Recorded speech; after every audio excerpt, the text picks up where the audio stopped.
Assalamualaikum warahmatullahi wabarakatuh. Bismillahirrahmanirrahim. Assalatu wassalamu ala rasulillah wa ala alihi wa sahbihi mawalah maba'du. Para santriwan santriwati Pesmadin Febi yang saya banggakan. Kita lanjut ke materi ketiga ya dalam usul fikih, yaitu tentang hukum taklifi. Apa itu hukum taklifi? Yaitu adalah hukum yang bersifat membebani. Ya, membebani siapa? Nah, membebani mahkum alaih yang kemarin kita bahas tentang mukallaf itu ya. Nah, orang yang tertaklif, orang yang terbebani hukum taklifi ini disebut dengan istilah mukallaf ya, orang yang terbebani. Nah, apa saja isi daripada hukum taklifi itu ya dalam usul fikih Syafi'i kita akan menemukan 5 macam hukum taklifi. Ada disebut dengan wajib atau ijab, ada mandub ya, kemudian di tengah-tengah ini ya disebut dengan mubah, makruh, dan juga bergeser ke paling kanan adalah haram. Nah, dalam konsep ini saya sengaja membuat visualisasi seperti ini ya, karena jadi bisa ada pergeseran perubahan jenis hukum. Ya, bisa jadi hukum asalnya adalah wajib. Maka pada suatu saat ya, fikih tersebut, hukum tersebut bisa bergeser menjadi haram. Ya, kita buat salah satu contoh, misalkan hukum asalnya sholat itu apa? Tentu wajib ya. Teksnya sudah ada, nasnya ada.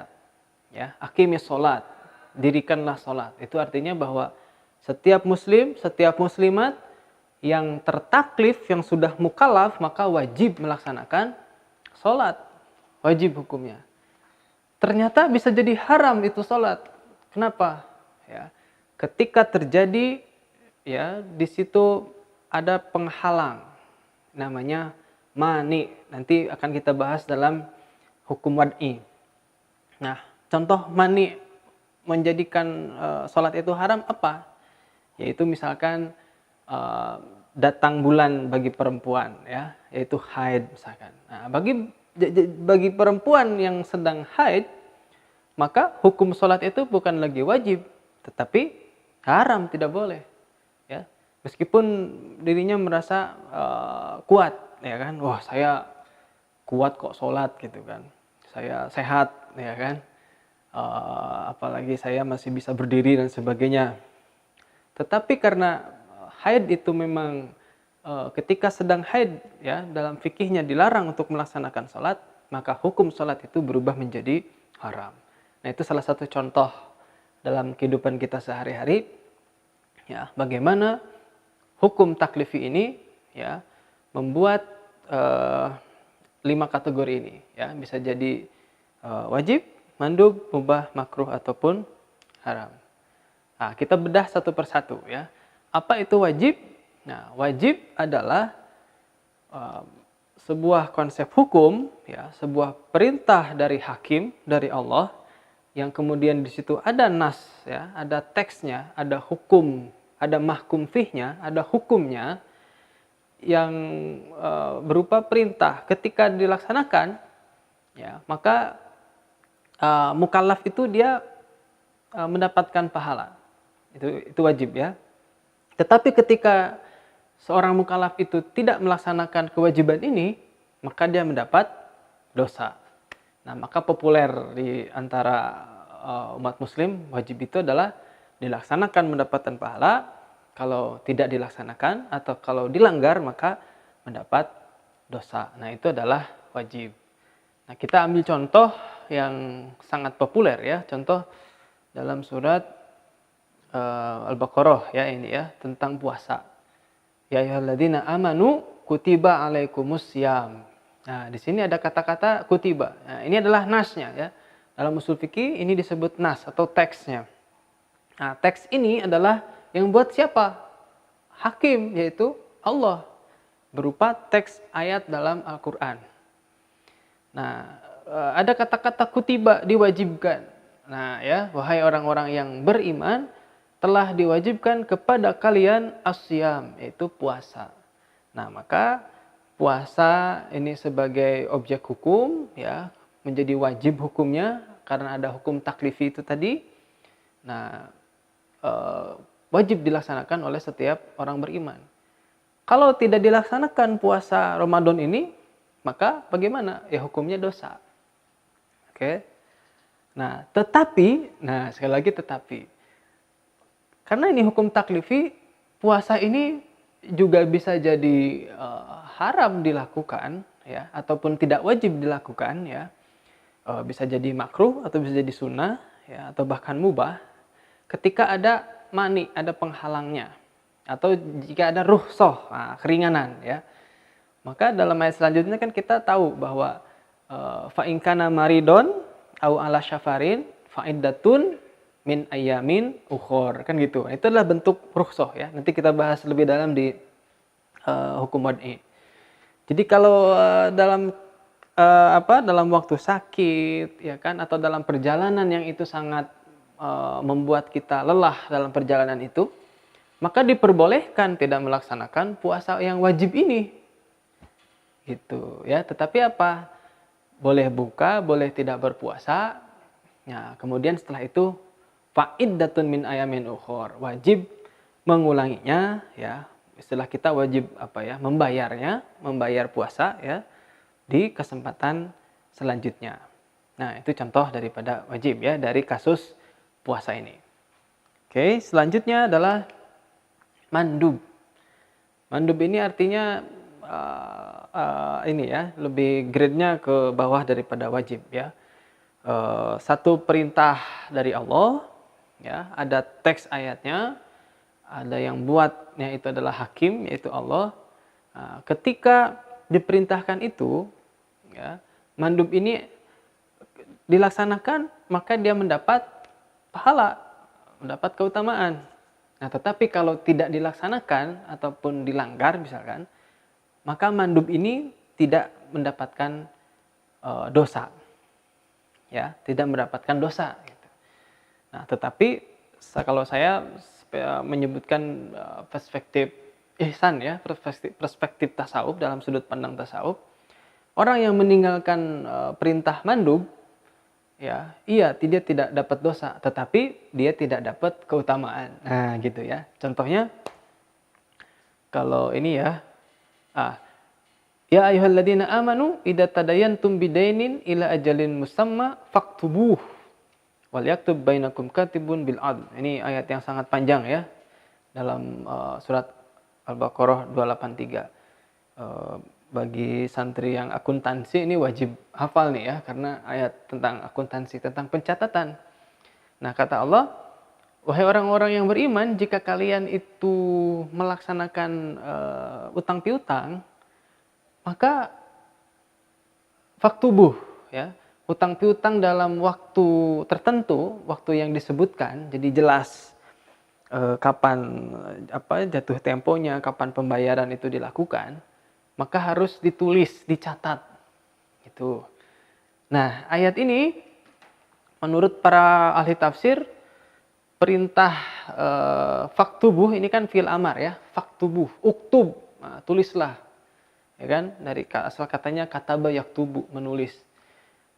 Iya, ada perintah, tetapi perintahnya ini bukan kepada kewajiban, tetapi derajatnya adalah sunnah. Kenapa sunnah? Nah, karena ternyata dalam ayat selanjutnya, ya, Allah juga membuat satu ketentuan. Wa in kuntum ala safarin wa lam tajidu katiban farihanum maqbudah. Fa in amina ba'dukum ba'dhan falyu'addil ladzi u'tumina amanatahu. Wah, itu. Ya. Jadi aturan Allah selanjutnya kenapa menjadi mandub itu ini. Jika kalian itu dalam perjalanan tadi, ya kan, tadi ketika dalam perjalanan kan itu harus dicatat, ya.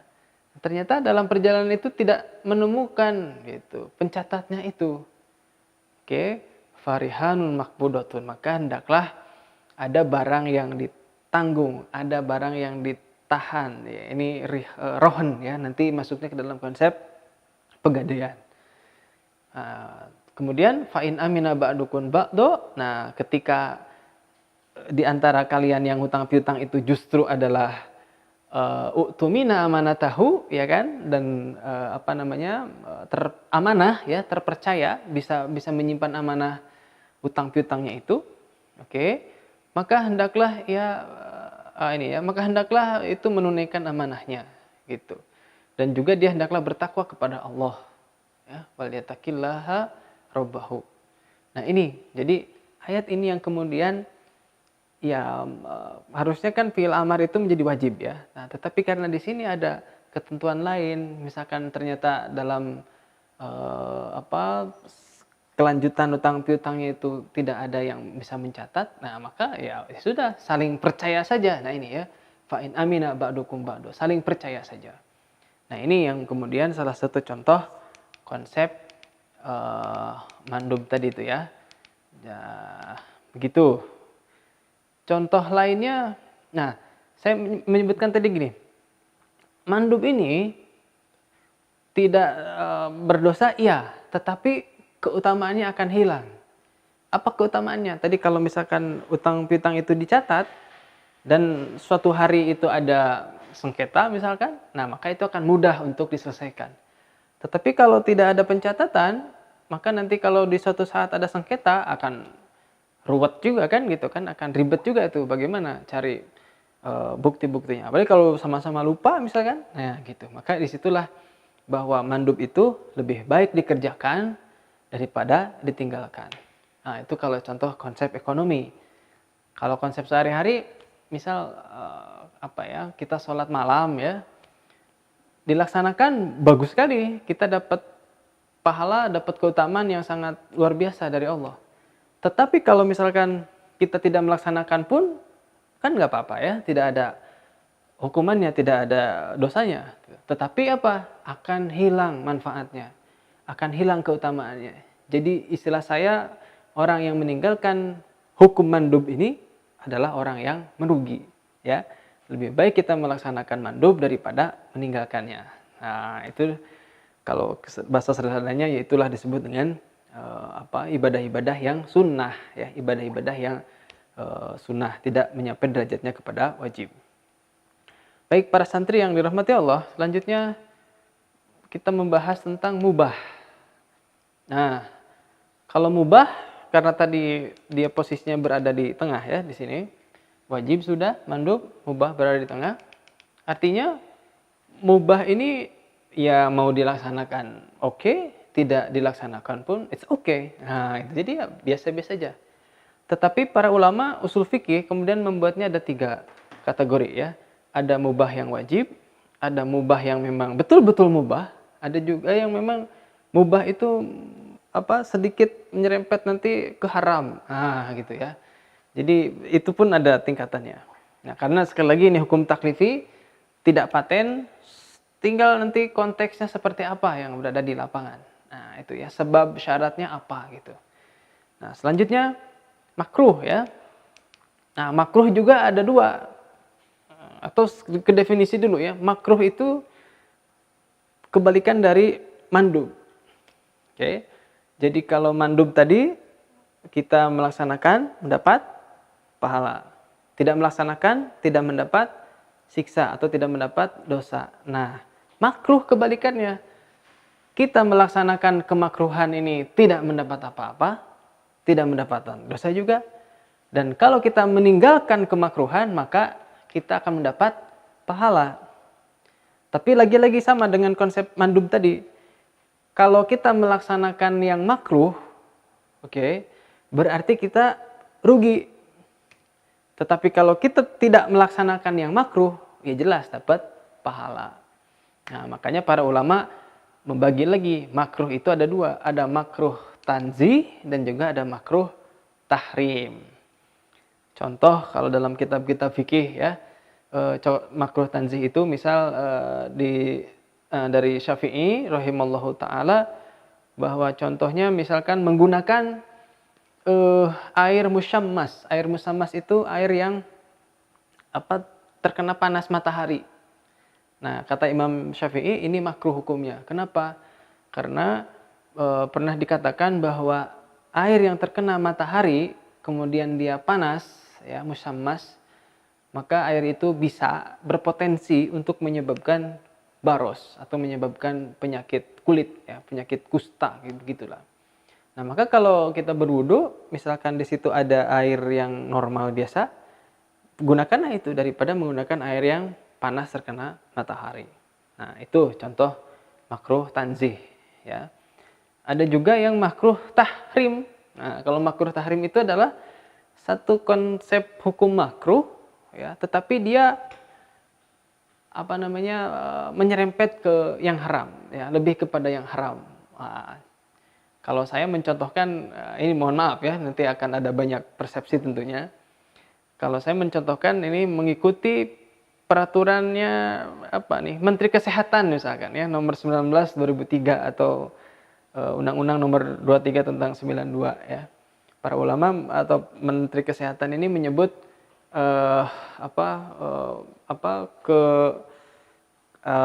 bahayanya rokok kan gitu kan. Nah, rokok itu memang bagi sebagian orang ya makruh, ya. Makruh tahrim, ya. Tetapi bagi sebagian orang lagi ya itu tidak mengapa, sehat-sehat aja kok. Nah, misalkan gitu, ya. Tapi bagi sebagian orang yang misalkan paru-parunya sangat rentan, ya kan, dia fisiknya rentan, ya berarti ngikutin peraturan Menteri Kesehatan itu, ya, peraturan negara ini kan. Nah, jadi gitu, ini contohnya makruh tahrim. Yang terakhir, nah ini tentang haram. Haram jelas bahwa haram itu lawannya dari wajib, ya, ijab tadi. Jadi haram itu ada memang peraturan dari Allah, ada nas, ada hakim yang membuat, ya, ada hukum wad'inya juga. Nah, melarang tentang sesuatu. Kalau dilaksanakan larangan itu berdosa dia. Tapi kalau larangan itu ditinggalkan, ya, keharaman itu ditinggalkan, maka dia dapat pahala. Jadi sangat bertolak belakang dengan wajib. Contohnya banyak, ya. Saya menyebut sini misal contoh tentang berzina, ya, tadi. Al-Isra 32, wala taqrabu zina. Nah, di sini ada fi'il amar, ya. Fi'il nahyi, ya. Di sini ada lam nahyi. La taqrabu, janganlah kalian mendekati. Az-zina, praktek zina. Karena zina itu fahisyatan wa sa'asabila, adalah perbuatan yang fahisyah, perbuatan yang keji. Keji itu artinya apa? Merusak diri sendiri, ya, fahisyah, ya, fahsya. Merusak diri sendiri dan juga merusak orang lain. Itu namanya fahsya. Jadi jangan sekali-kali mendekati zina. Nah, maka hukumnya zina itu jelas adalah haram. Ya, haram lizatihi, karena sebab esensinya. Jadi dari awal zina itu udah haram gitu loh, ya. Nah, kemudian selanjutnya haram li ghairihi. Nah, sebab lainnya. Contoh, haramnya memakan sebuah produk makanan yang itu berasal dari babi. Ayatnya Al-Maidah 3 tuh. Hurrimat alaikumul maitatu waddamu walahmul hinzir wa ma uhilla li ghairillahi bih. Jadi kita dilarang memakan makanan yang di situ ada unsur babi, ya, ada unsur bangkai, ya, unsur darah hewan yang mengalir, yang memang darah itu berbahaya untuk manusia, dan juga walahmul hinzir, di situ ada unsur daging babi. Nah, awalnya makanan itu halal, ya. Misalkan apa? Bakso, ya. Bakso itu kan hukum asalnya kan halal kan, karena dari daging sapi, daging ayam dan sebagainya. Nah, itu awalnya halal. Tetapi ketika ada sebab lainnya, gitu, ternyata di situ oknum penjual bakso itu menambahinya dengan daging babi. Nah, maka daging babi itu adalah haram li ghairihi, ya. Membuat bakso yang halal tadi menjadi haram. Haramnya kenapa? Karena ada unsur lain, ya, ada sebab lain membuatnya menjadi haram. Nah, itu contoh haram li zatihi dan haram li ghairihi. Nah, saya kira itu untuk kesempatan kajian kita ngaji usul fikih pada hari ini tentang hukum taklifi. Tujuan hukum taklifi ini adalah supaya kita betul-betul bisa memahami, karena satu konsep hukum, ya, hukum asal yang awalnya itu wajib, ya bisa jadi karena ada konteks, ada mahulan nusus, ya, ada sesuatu yang di sekitar nasnya itu atau ada sesuatu yang di sekitar hukum itu bisa menjadi berubah hukumnya, bisa menjadi mandub, bisa menjadi haram, bisa menjadi makruh. Ataupun yang sebaliknya, yang awalnya haram itu juga bisa menjadi mubah, bisa menjadi mandub, dan bahkan bisa menjadi wajib, ya, bisa menjadi halal. Nah, itulah fungsinya hukum taklifi, sehingga membuat kita itu akan lebih punya wawasan yang moderat, ya. Jadi tidak langsung menyalahkan, loh kok haram, kenapa halal, gitu, kenapa wajib, kenapa sunnah. Kalau kita paham hukum taklifi ini, insya Allah kita akan menjadi orang yang tenang, orang yang moderat, tidak mudah menyalahkan orang lain. Begitu ya para santri Pesmadin Febi yang saya banggakan. Jadi kita pahami konsep hukum taklifi ini, insya Allah maka di tengah-tengah masyarakat, ya, kita akan hidup tenang, ya, hidup damai, karena kita tidak kaku, ya, kita akan bermasyarakat dengan baik meskipun berbeda-beda pendapat. Demikian, mudah-mudahan bermanfaat untuk kita semua. Wal afu minkum, wabillahi taufiq wal hidayah. Wassalamualaikum warahmatullahi wabarakatuh.